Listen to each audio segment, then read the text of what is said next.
โอเคอ่าเมื่อน้องเขามาหน้าตัวแอดมินเจอร์นี่เนาะโอเคได้สลับเป็นบัญชีตัวที่ยิงได้ไหมนะ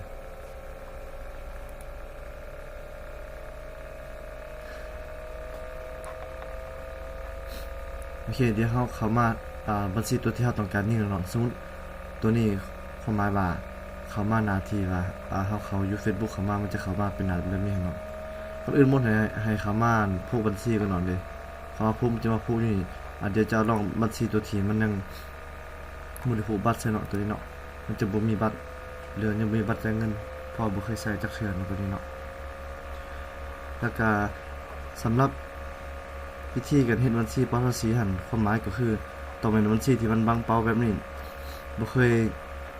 ใช้บ่เคยยิงมาก่อนมันจักสามารถเฮ็ดได้เนาะถ้าบัญชีที่ว่าเฮาเคยคือตัวนี้เนาะบัญชีที่ว่าเฮาเคยยิงเคยผูกบัตรมาแล้วเนาะมันจะบ่สามารถเฮ็ดเปลี่ยนเป็นบ่มีภาษีได้เนาะเพราะว่าขั้นตอนแรกคือเฮาผูกบัตรเฮาเลือกเป็นประเทศใดแล้วก็สกุลเงินตัวใดเนาะมันจะบ่ขึ้นให้เฮาอีกแล้วเนาะแล้วก็มันบ่สามารถเปลี่ยนได้ความหมายคือถ้าว่าตอนแรกเฮาเลือกแบบใดต้องได้แบบนั้นไปตลอดเลยเนาะถ้าว่าเฮาอยากเฮ็ดให้มันบ่มีภาษีเนาะเฮาต้องไปเฮ็ดบัญชีใหม่แต่ถ้าบัญชีใดที่เฮาเฮ็ดแล้วเนาะก็สามารถใช้งานเป็นยาวๆเลยสมมุติเขามาเนาะเฮามาเพิ่มบัญชีเข้ามาตัวนี้เขามาเพิ่มปึ๊บบัญชีที่เฮายังบ่ทันเพิ่มจักเทื่อมันจะขึ้นอยู่แบบนี้ถ้าบัญชีที่เฮาเคยเพิ่มเคยใช้แล้วมันจะบ่มีปุ่มผูกแบบนี้เนาะคือเฮาก็มาเพิ่มวิธีชำระเงินอยู่นี่ก่อนเพิ่มปึ๊บมันจะขึ้นแบบนี้เนาะให้เฮาแก้ไขถ้าเป็นลาวนะบ่ลาวนี่แก้ไขไปใช้ให้เป็นจีนถ้าว่าเฮาบ่อยากให้มีภาษีนะ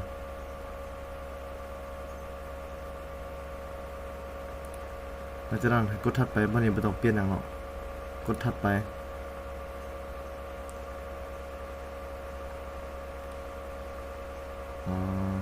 มันเด้งละ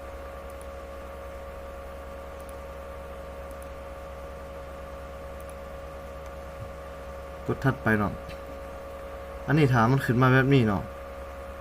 ก็ให้เฮากดต่อเลยถามเหมือนบัญชีเฮาเนาะตัวนี้กดแล้วมันจะเพิ่มบัญชีเขาอัตโนมัติเลยถ้ามันบ่ขึ้นก็แบบนี้ก็กดถัดไปแล้วก็เอาชื่อบัตรมันตะการเฮาใส่แล้วก็หมายเลขบัตรวันเดือนปี CV แล้วก็กดบันทึกแล้วก็ได้เลยในการกดบันทึกเนาะเฮาก็อย่าลืมเนาะเฮาต้องเปิดออนไลน์ก็จะสามารถบันทึกได้เด้อ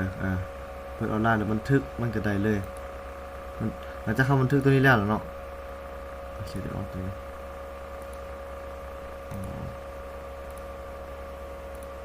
หลังจากเข้าบันทึกตัวนี้แล้วเนาะทุกๆครั้งบัญชีนี่เนาะเฮาก็ต้องอย่าลืมเด้ออย่าลืมมาเพิ่มหมายเลขโทรศัพท์หรือเพิ่มอีเมลมันเพื่อยืนยันบัญชีเพราะว่าทุกบัญชีต้องมีเนาะถ้าเฮาบ่เพิ่มนี่ครับมันจะบ่สามารถยิงได้หลังจากเฮาใส่ข้อมูลพวกนี้หมดแล้วเนาะให้เฮามาหน้าแคมเปญให้เก่ามันสามารถขึ้นโฆษณาได้เลยถ้าว่าเฮาใส่หมดแล้วเดี๋ยวจะกลับไปบัญชีตัวที่มันยิงได้ตัวนี้จะบ่ได้เพิ่มเด้อเพราะว่ายังบ่อยากเพิ่มเลยเนาะเดี๋ยวจะพากลับมาบัญชีตัวที่เฮาพร้อมยิงแล้วเนาะหลังจากมาบัญชีตัวนี้นี่ถ้าจะยิงโฆษณาเนาะแล้วเฮากดสร้างเนี่ยเรากดกันในส่วนหัวตัวนี้ดำเนินต่อเราก็เลือกตัวรูปนี้แล้วดำเนินต่อเราจะตั้งชื่อให้มันตั้งชื่อจังได๋ก็ได้วันนี้เนาะให้เฮากดเซตตัวนี้งบประมาณเนี่ยงบประมาณต่อวันนี่ก็ให้เปลี่ยนเป็นตารางนิ้วการใช้งานตัวนี้เนาะให้เฮาตั้งงบให้จังได๋เท่าไหร่ถึง30 เหรียญหรือว่าใช้ตัววันนี่ก็ได้ต่อวันนี่ความหมายว่าเฮาจะยิงแบบใดงบต่อวันเท่าใดแม่นให้ตัวนี้ความหมายคือมันจะยิงกินงบแบบมื้อต่อมื้อเนาะมื้อละ20 เหรียญ20 เหรียญ20 เหรียญตัวนี้เนาะ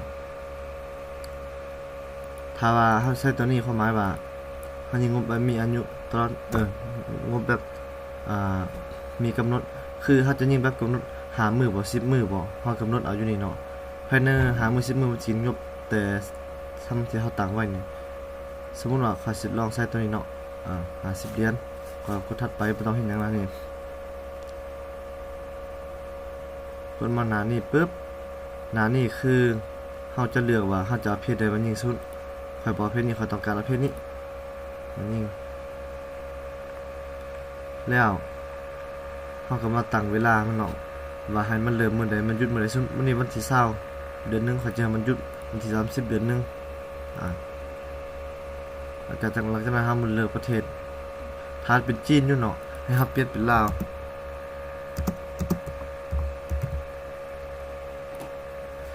ปึ๊บมันจะขึ้น2แบบนี้แล้วเฮาลบจีนออกเลยเหลือแต่ลาวแล้วก็มาแก้ไขตำแหน่งจัดวางนี่เนาะมาแก้ไขแล้วเลือกตัวนี้หลังจากนั้น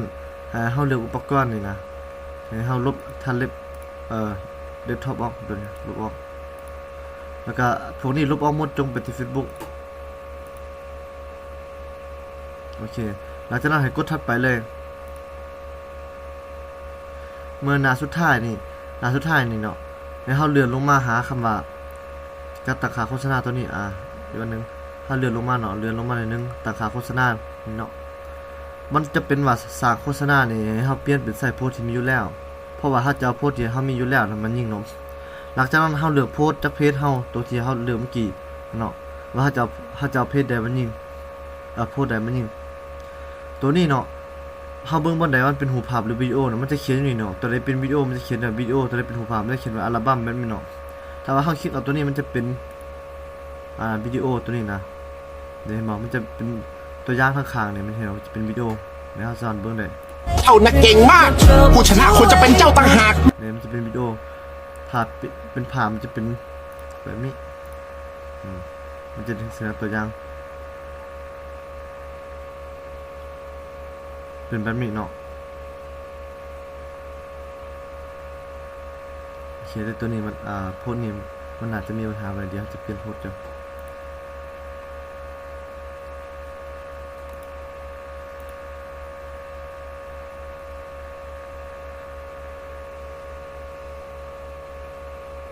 โอเคโพสต์นี้ได้เนาะเมื่อมันได้แบบนี้ก็มีแต่เฮากดเผยแพร่ตัวนี้แล้วก็ได้เลยโฆษณาก็เริ่มแล่นเลยเดี๋ยวจะกดปิดก่อนตัวนี้เขาจะ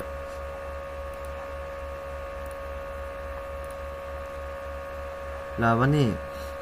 ถ้าว่าเฮายิงไปแล้วเนาะถ้ามันแล่นอยู่แบบนี้ถ้าเฮาอยากปิดก็เฮากดปิดตัวนี้เลยปิดตัวนี้ถ้าอยากเปิดเฮาก็กดเปิดคืนหรือแบบนี้เนาะถ้ามันปิดอยู่เฮาก็กดเปิดคืนก็เปิดเริ่มแล่นคืนมันแต่ว่าตัวที่เฮายิงแบบมีกำหนดหั่นเนาะถ้าว่ามันหมดตามกำหนดแล้วมันจะบ่สามารถต่อได้แล้วเด้อตัวนี้เด้อเดี๋ยว